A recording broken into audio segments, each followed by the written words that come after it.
recién les contamos un poquito la historia del padre Fis Galende, estuvimos repasando los hechos más destacados y les estuvimos contando por qué estamos acá en esta mañana, por qué nos trasladamos y montamos este estudio móvil aquí a la localidad de Montes de Oca. Estamos ahora acá para charlar con el padre Carlos Costa, que es el instructor de la causa, y también con el padre Federico Maoloni, con quien solemos hablar habitualmente en este de primera, que es el anfitrión de toda esta movida. Padre Federico, buen día, muchas gracias por recibirnos. Buenos días para toda la audiencia. Padre Costa, buen día. Buenos días, Ceci, buenos días a toda la audiencia también.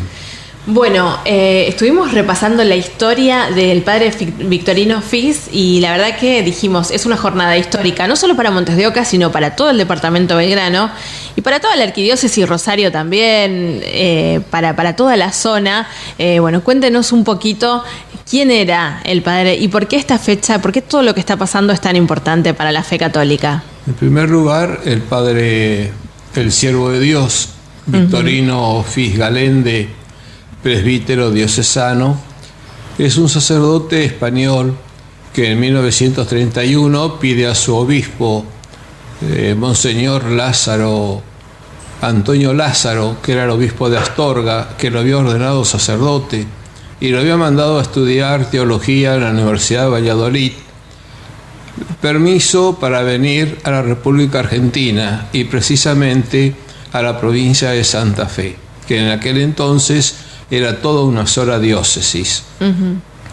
Y se le concede, tanto por el obispo de Astorga, Monseñor Antonio Lázaro, y también en aquel momento estaba la sede vacante en Santa Fe, porque había muerto el primer obispo de Santa Fe, Monseñor Juan Agustín Boneo, y estaba a cargo de la diócesis el reverendo Monseñor Natalio Bértolo, que era el párroco de la parroquia Santa Rosa de la ciudad de Rosario, cubría la sede vacante. Entonces le da el placet o el visto bueno para que ingrese a la diócesis de Santa Fe, a tal punto que en octubre de 1932 ya el padre Fis Galende está en tierras santafesinas.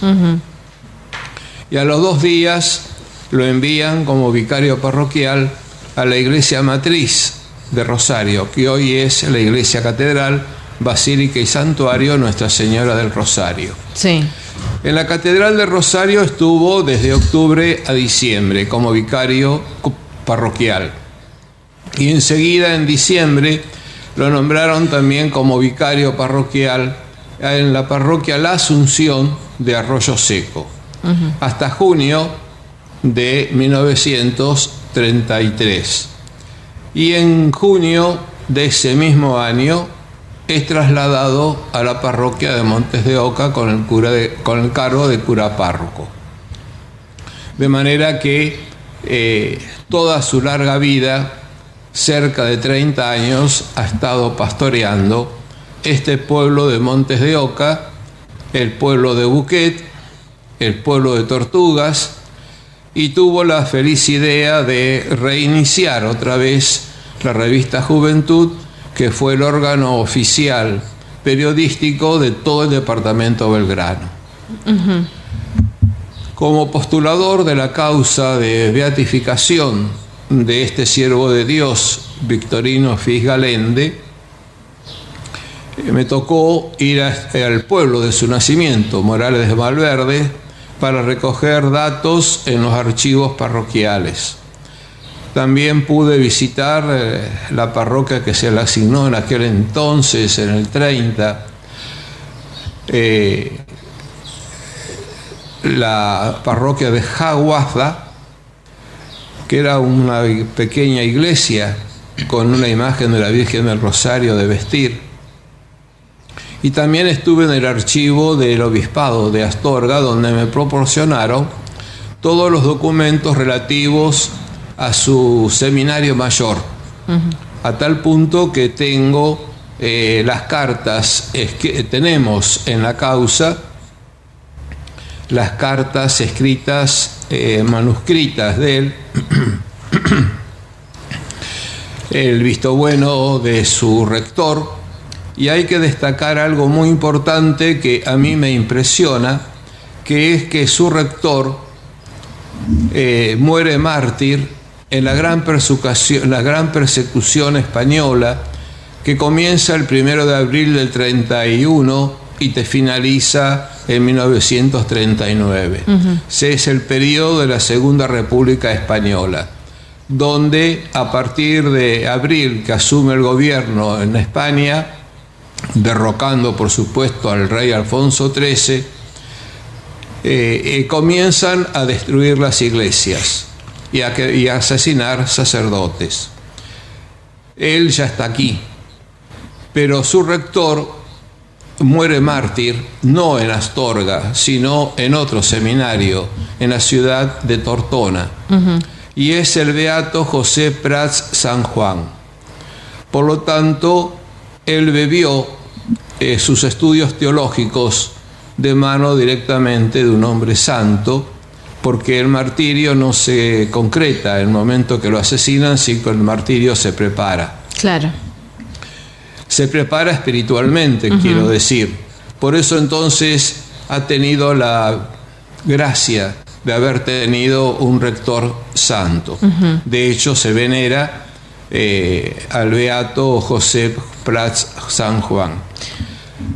Luego después, aquí en Montes de Oca, comienza a hacer toda su tarea pastoral, que ya conocemos, sí. Y la revista Juventud, que fue el órgano periodístico más importante de todo el departamento de Belgrano, que nutría con sus noticias y era la revista más importante que había en ese momento.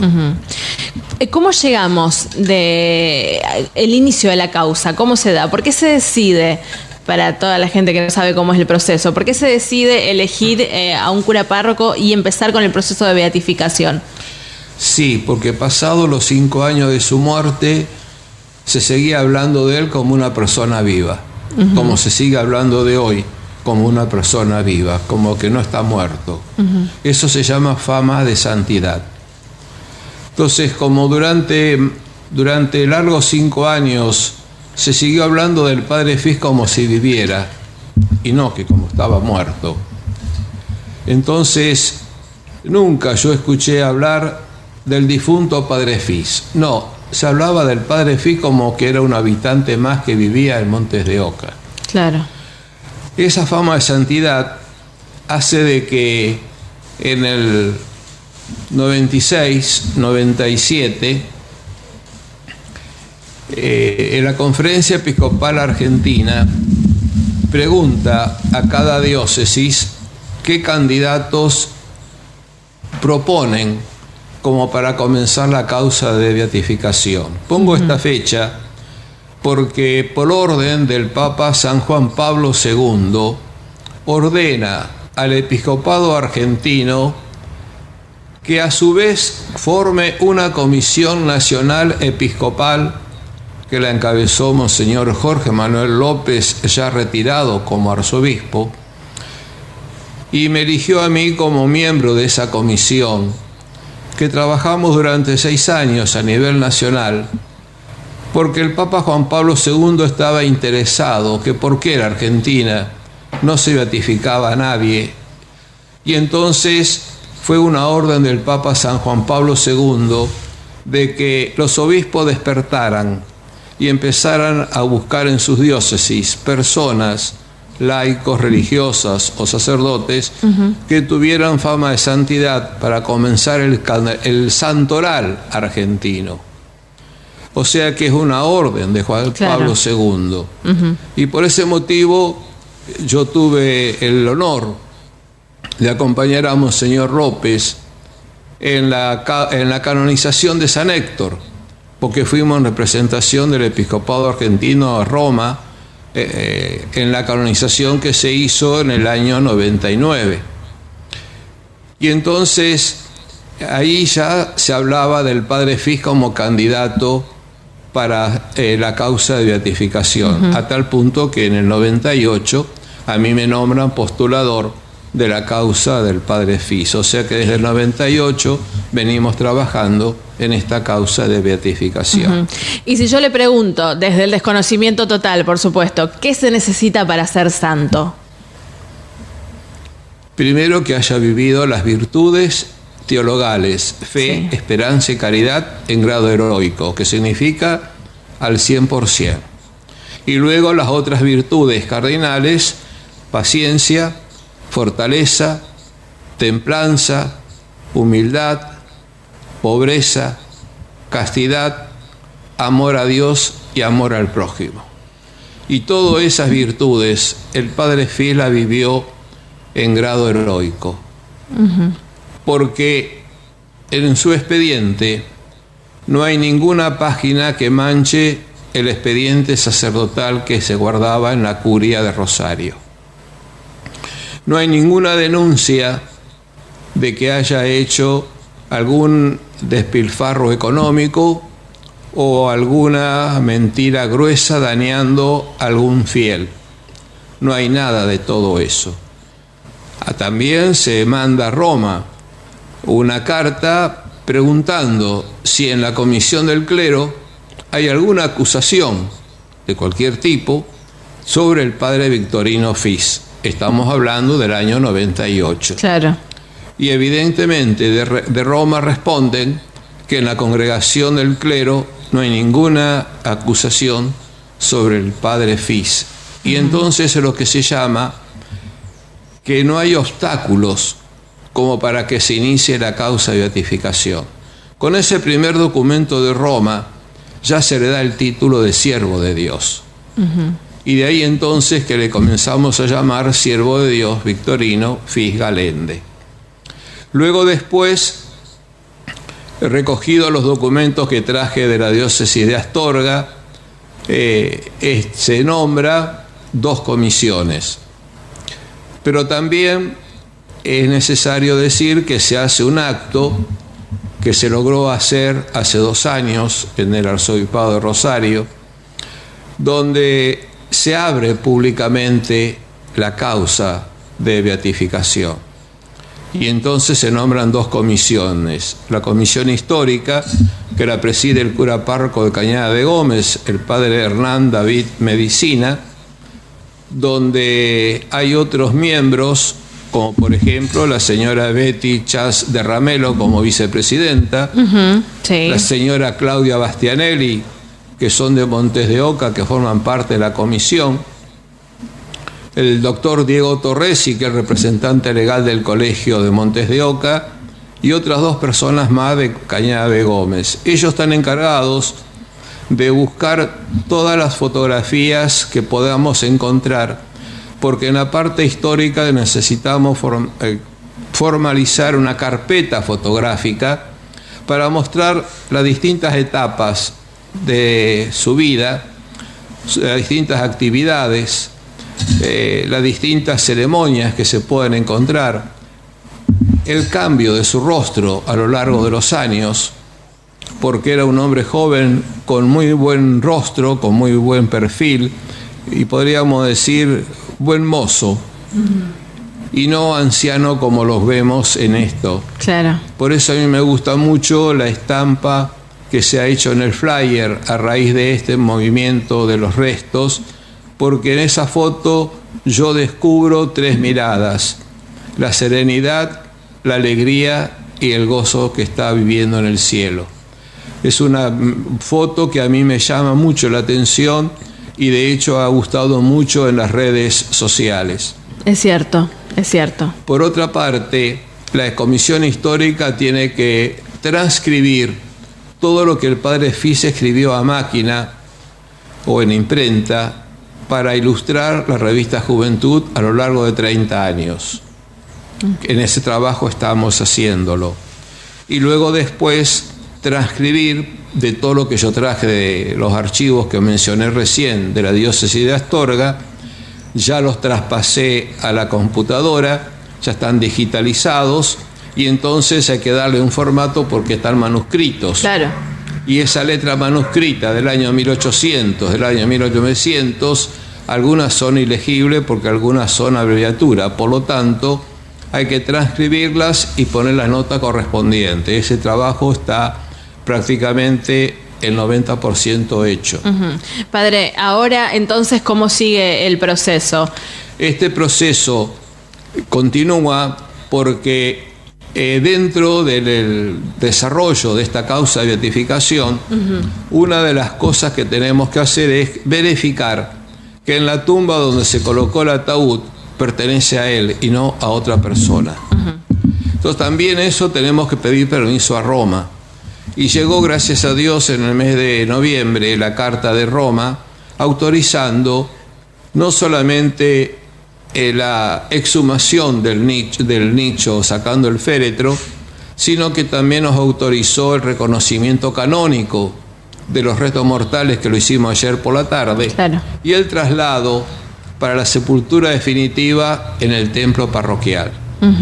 Ese permiso vino también de Roma, y entonces el arzobispo tuvo que nombrar una comisión destinada, para lo cual se nombró al padre Federico Germán Maoloni, cura párroco de esta localidad, como delegado del obispo, al párroco de Las Parejas y decano del decanato Cañada de Gómez, el padre Cristian José Salomón, como promotor de justicia, como notario al doctor Diego Torresi. Yo, como postulador, vendría a ser el que tengo propiedad sobre el cuerpo, por eso debo estar custodiando el cuerpo hasta que se deje definitivamente en la tumba. Vale aclarar, perdón, que sí, padre, entromezca.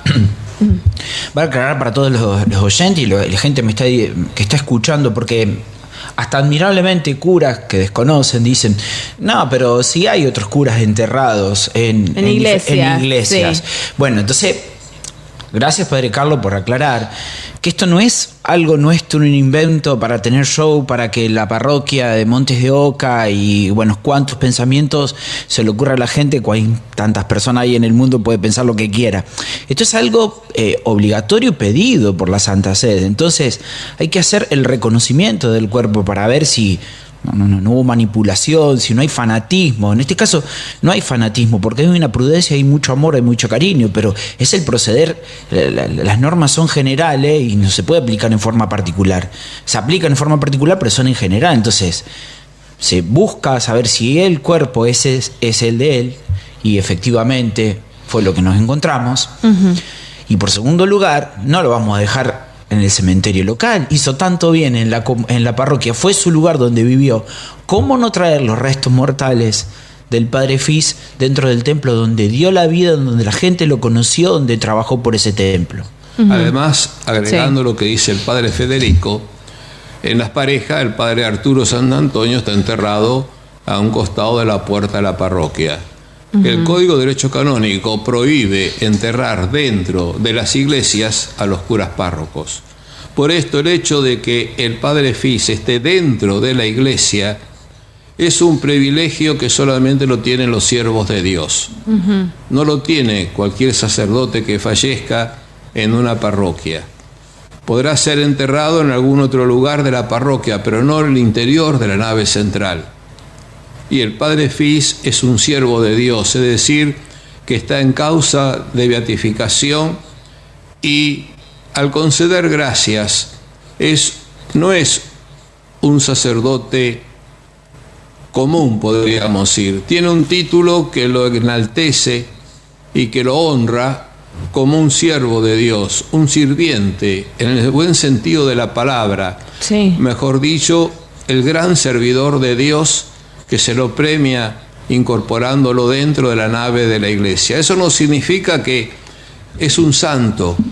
Es santo, lo dirá la iglesia, yo no lo puedo decir. Pero que tiene fama de santidad, sí lo podemos decir. Sí. Por eso entonces, el hecho de que esté en la iglesia sigue siendo culto privado. Padre, ¿todos los santos están incorruptos? ¿Cómo es? Lo de la incorrupción no significa cambio de santidad, porque también mi abuelita puede estar incorrupta y no es santa. Lo que se reconoce es que ese esqueleto que está dentro del cajón corresponde al Padre Fis. Eso es lo que a mí me corresponde decir. Bien. El estado en que se encuentran los restos mortales lo tiene que decir el médico al cual hemos convocado y nombrado para que sea él el que nos diga en qué condición encontró el cadáver del Padre Fis. Eso es secreto.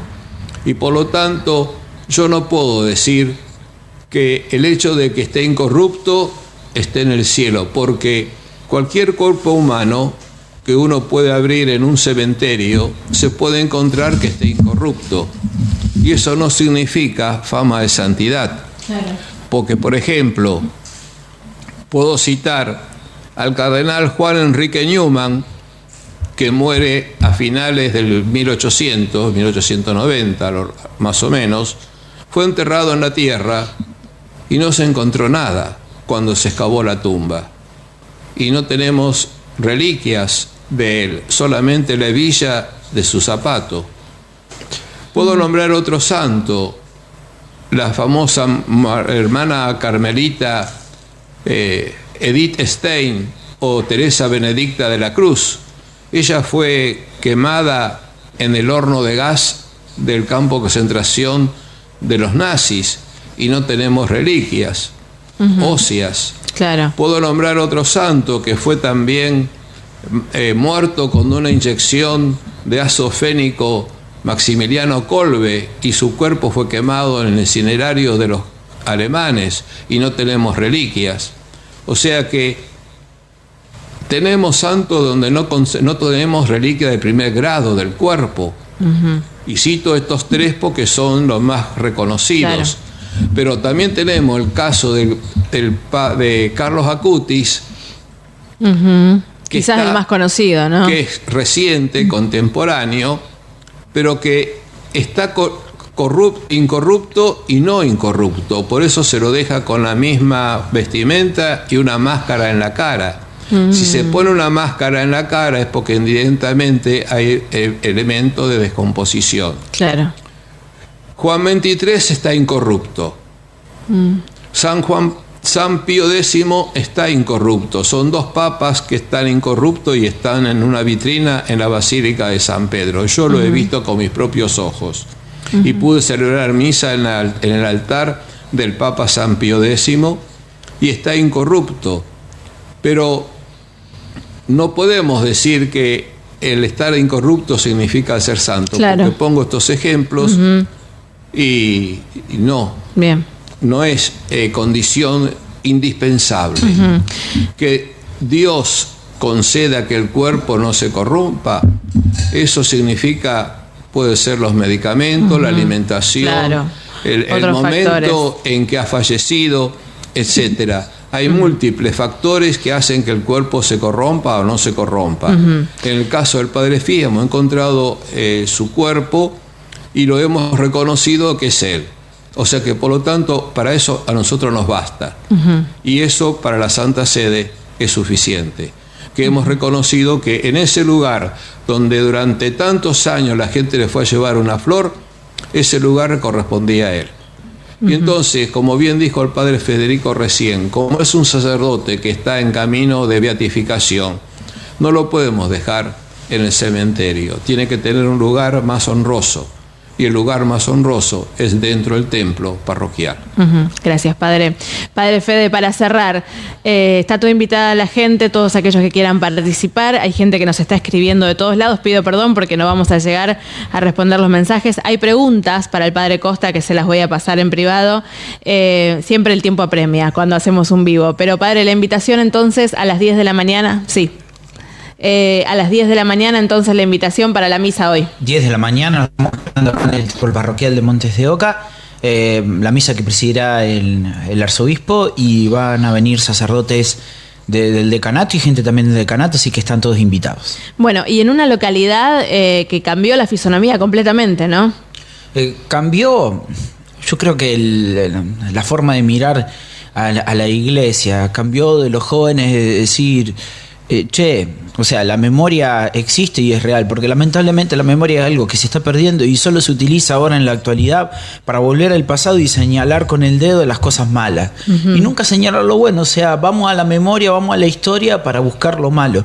Y acá estamos haciendo memoria, como dice el padre Carlos muy bien, de la vida de santidad, de una persona llena de Dios. Y eso es muy lindo, que el pueblo y los jóvenes reconozcan que nosotros, hoy los vivos, hacemos honor y honra a las personas que tuvieron a Dios en el corazón.